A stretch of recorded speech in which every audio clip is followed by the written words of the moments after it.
This is a tale woven from vigilance and betrayal, of whispers in the dark and the resonant roar of dignity. Within the fortified walls of the presidential palace in Ouagadougou, a silent war was waged, a conflict without gunshots, yet fraught with the utmost peril, where loyalty was weighed against the allure of lavish promises from distant lands. This is the story of President Ibrahim Traoré, a leader whose burden was heavy, and the moment he saw the ghosts lurking beneath the lamplight, confirming his deepest fears. It began quietly, almost imperceptibly. 3 young soldiers, recently assigned to the most elite unit, the inner circle guarding President Ibrahim Traoré. Their records were startlingly perfect, their backgrounds spotless. They blended in seamlessly, their uniforms crisp, their salutes flawless. They neither drank nor spoke much, and followed orders without question or hesitation.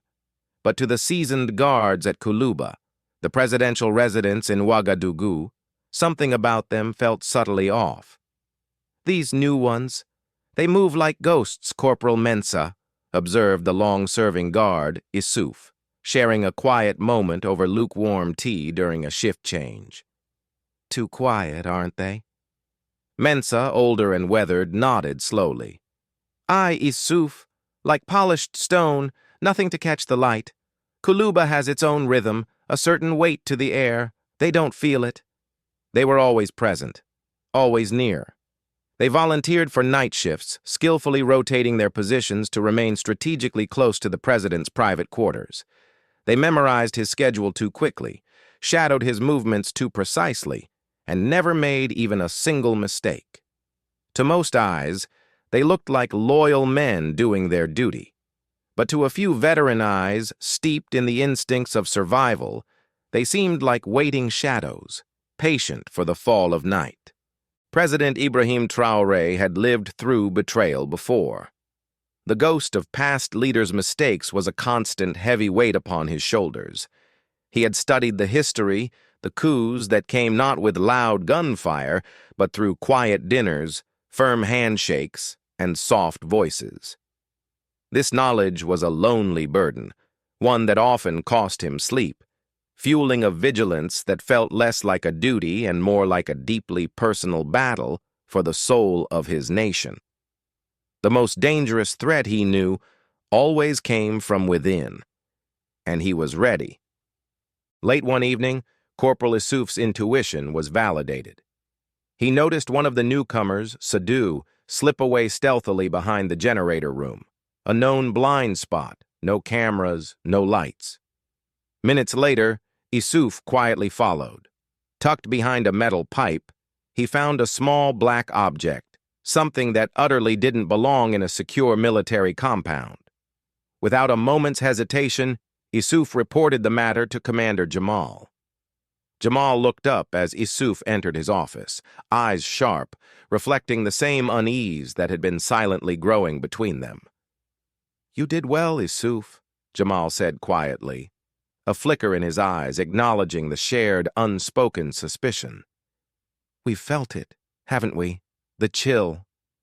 Issouf nodded grimly. Jamal turned to a map on the wall.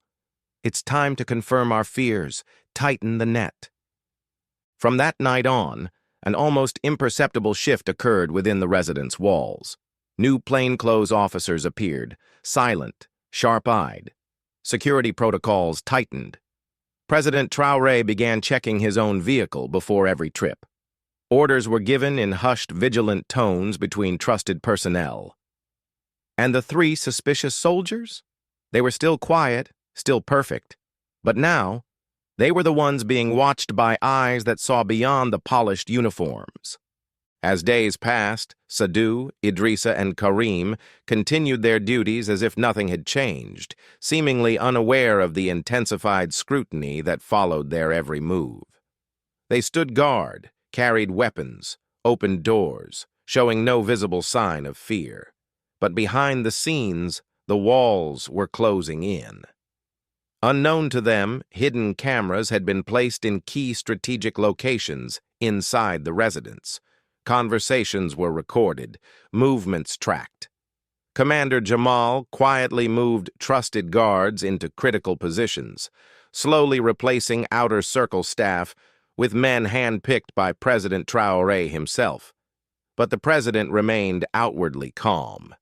He said nothing, acting as if he still trusted the three men, nodding to them as he passed, even greeting them by name. It was a calculated performance. He wanted them to feel safe, to believe their dark plan remained hidden. Then came the final piece of the puzzle, a classified intelligence report. It was the result of intercepted communications between unknown operatives and a foreign-linked contact. The voices were disguised, but for many they confirmed a long-held, unsettling suspicion about the source of recent instability. The content was chillingly clear. The plan was to strike soon, during a scheduled blackout test meant to simulate a power failure. The test was to last only 40 seconds, just long enough for power to cut out across the entire residence, just long enough, the report confirmed, for someone to fire a bullet in the dark. It spoke of eliminating the captain discreetly, a stark echo of history, a chilling reference to another Sankara. A man with a heavy French accent added, "Don't worry. Once Traoré is gone, we'll reopen the deals. Your families will be protected." The silence that followed in the room where the report was read was heavy. President Traoré closed the file. This wasn't just betrayal by individuals. It was the unmasking of a specific foreign-backed plot. And now, everything was set. The lights would go out soon, and when they did, the real loyalty of those three soldiers would finally be tested. It happened at exactly 2:17 a.m., just as it had been planned. The presidential residence was quiet. Most of the outer security team had been rotated out hours earlier. Inside, the air was tense, thick with anticipation. A few lights flickered, radios crackled softly. Everyone who needed to know knew what was coming except the three men whose fate was about to be sealed. Sadu stood near the east corridor, exactly where the power box was located. Karim was positioned by the back hallway leading to the president's private office. Idrissa had skillfully managed to take the central hall, claiming he wanted to keep an eye on both wings. All three were in place. Then the lights went out. Total blackout. The power cut lasted just as planned, 40 seconds. But inside that darkness, everything changed. Sadu made his move first. He pulled a suppressed pistol from under his vest and stepped toward the generator room, aiming to disable the emergency lighting system completely. At the same time, Idrissa pulled out a small device, later confirmed to be a signal jammer meant to cut off radio communication during the chaos. And Karim? He didn't hesitate. He drew his weapon and began moving silently toward the president's office. But this wasn't their house anymore. Before Sadu could reach the generator panel, a figure emerged from the shadows. One of the disguised janitors. In a swift motion, he tackled Sadu to the ground, wrestling the pistol from his hand. Idrissa was met with a stun baton to the ribs, dropped before he could press his device. Karim nearly reached the office door. Nearly. As he raised his gun to fire, the light snapped back on, and President Traoré himself stood there, calm, still. Behind the president, two elite guards stepped forward, weapons drawn. No words were needed in that frozen moment. Karim sung lie. Karim froze, his weapon aimed. "Do it," Traoré said, not in anger, but with a quiet authority that cut through the shattered plan. Karim's resolve broke. He dropped the weapon with a clatter. The three soldiers were instantly restrained, their radios seized, every inch of their uniforms searched. They were no longer suspects. They were traitors. When the rest of the loyal guards were informed, the shock was overwhelming. Some had trained with these men, eaten beside them, laughed with them. And yet here they were, caught in the act of trying to kill the leader of the country they swore to protect. But the real gut-wrenching shock came later, during the quiet intensity of the interrogation rooms. One of the traitors, Sadu, broke down. No threats, No torture, just one simple question from Jamal. Why, Sadu? For what reason? Tears in his eyes, his face etched with despair for the promises that led him here, for the love of his mother that was exploited. He finally answered, the words heavy.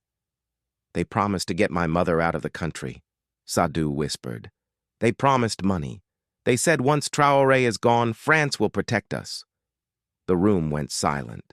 It wasn't just a betrayal. It was a message, stark and brutal, confirming the nature of the forces at play. And President Traoré heard it loud and clear. By sunrise, the news had not yet broken to the public. Inside the presidential compound, the atmosphere remained heavy. Word spread among the inner team. There had been an assassination attempt, and it had failed. President Traoré, known for his calm under pressure, didn't rush to the cameras. He didn't call a press conference. Instead, he gathered a small group of trusted advisors, security chiefs, and ministers. The captured men were being held in a secure facility. More shocking than their actions were their confessions. One by one, each of the 3 soldiers admitted they had been approached months ago, offered money, foreign passports, and protection for their families. The recruiters were discreet, well-dressed. Some spoke French with a local accent, others with a Parisian one. Documents were found in hidden lockers, coded messages, printed maps, a USB drive containing audio files, including the chilling line about another Sankara. It was clear this was not a simple act of greed or anger. This was coordinated, and someone outside Burkina Faso had a specific strategic stake in it. Later that day, without revealing too much, the presidency released a quiet statement. An internal security threat has been neutralized. The president is safe. Investigations are ongoing. But rumors, fueled by fragmented information and deep-seated suspicions, were already spreading across Ouagadougou. People were whispering about a coup attempt, about foreign fingerprints, about betrayal in uniform. Then came the swift, official response from Paris. A spokesperson from the French government stepped forward. France strongly denies any involvement in any attempted coup in Burkina Faso. Such accusations are dangerous and unfounded. To the outside world, it sounded official, diplomatic, dismissive, but in Ouagadougou, no one was surprised. The Burkinabe people had seen this play before. When leaders rise who refuse to bow, who speak of African dignity and sovereignty, they become targets. Not with open warfare, but with soft invasions, false friends, invisible chains. Traoré knew this. In a closed-door meeting with his military council, his voice, though not loud, carried the weight of steel. They tried to end me with silence, he stated. Now we will speak the truth with thunder. And so, preparations began for something far greater than a press release. The world would soon hear what Burkina Faso had survived, and the names of those who sold their loyalty for promises written in foreign tongues would not be forgotten. The streets of Ouagadougou were buzzing with whispers. Radios crackled with half-truths. Social media lit up with rumors of arrests, foreign agents, and a nighttime attack that no one could fully explain. Yet President Ibrahim Traoré remained silent in public, his focus internal and deliberate. He was working. For 3 days, he met with community elders, student leaders, journalists, and military commanders. Not behind palace walls, but in modest halls and military barracks. He listened more than he spoke. He asked only one question, again and again, seeking the pulse of the nation. Who are we? He would ask, his gaze earnest. If we let others choose our future? Then, without warning, Traoré called a national address. No polished studio, no teleprompter, just a wooden table, a Burkinabe flag behind him, and his uniform slightly dusty from a visit to a rural base. The cameras went live. His voice was calm, yet every word struck like a drumbeat, resonating with the collective memory of his people. My people, he began, his eyes unwavering. There was an attempt to take my life. It did not come from those who openly hate Burkina Faso. It came from those who pretend to love it. He paused, letting the weight of the words settle, confirming the suspicion many had carried. 3 men in uniform, our own. They were used like tools. They were promised money, promised escape, promised protection, by people who still believe we are their colony. He lifted a paper from the desk. Here is the evidence. These are the recordings. These are the names they gave. They speak of support, of foreign voices, of promises whispered in the language of those who once enslaved this continent.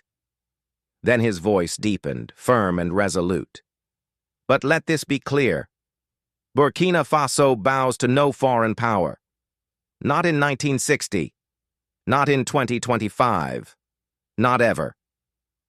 The country held its breath. Traoré continued. We are not anti-French. We are not anti-West. We are pro-Africa for Africa. And if that threatens those who feed on our minerals and blood, then so be it. We are not here to be liked. We are here to be free. It wasn't just a speech. It was a turning point. A collective exhale of truth. Within hours, crowds gathered in the capital, waving flags and singing old revolutionary songs. Women wept in the streets, men stood in silence, fists raised. Across the border, other African nations watched closely. Traoré had not just survived an assassination, he had articulated and exposed the invisible war being waged on African pride, transforming a moment of crisis into a declaration of self-determination. But he wasn't done yet. The traitors would face justice, not in secret cells, but in court. Their trials would be public, transparent, not for revenge, but for history's record. And as for those who plotted from foreign offices, those who smiled in meetings while secretly funding destabilization, their time was coming. The courtroom was full, not with cameras or foreign observers, but with the people, mothers, teachers, students, soldiers. They packed the benches in silence, eyes fixed on the 3 men standing in the dock, Sadou, Idrissa, Karim. They looked nothing like the confident, clean-cut guards who once stood close to President Traoré.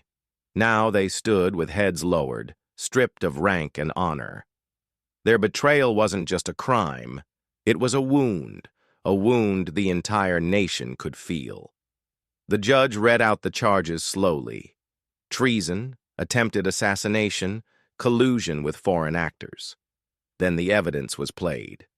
The courtroom went silent as voices echoed through the speakers, a calm French accent. When the lights go out, move fast. Make it clean.